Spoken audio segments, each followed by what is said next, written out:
High, আজকে দেখুন আমি পাতিলেবু নিয়ে নিয়েছি। আজকে আমি শিকাঞ্জি বানাবো। মিছরি নিয়ে নিয়েছি, এর মধ্যে আমি মিছরিগুলোকে গুঁড়ো করে নেবো। আপনারা চিনিও নিতে পারেন।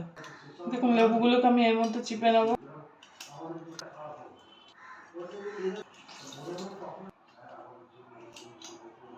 লেবু রস আমি সব বার করে নিয়েছি থালাতে। আমি মিছরি গুঁড়ো দিয়ে দেবো। দেখুন এই যে এবার এটাকে আমি একটু রেখে দেবো। দেখুন শিকাঞ্জিটা আমার বানানো হয়ে গেছে। এবার এটাকে আমি আস্তে আস্তে তুলে নেব। দেখুন সব তুলে নিয়েছি, মিক্সি বলে দিয়ে গুঁড়িয়ে নেব। শিকাঞ্জিটা আমার হয়ে গেছে, গুঁড়িয়ে নিয়েছি। এবার এটাকে আমি এর মধ্যে ঢেলে নেব। দেখুন শিকাঞ্জিটা আমার হয়ে গেছে। শিকাঞ্জিটা আমি একটু গুলে দেখিয়ে দেবো। শিকাঞ্জিটা খুলে দেবো। দেখুন আইস কিউব নিয়েছি, আইস কিউব দিয়ে দেবো।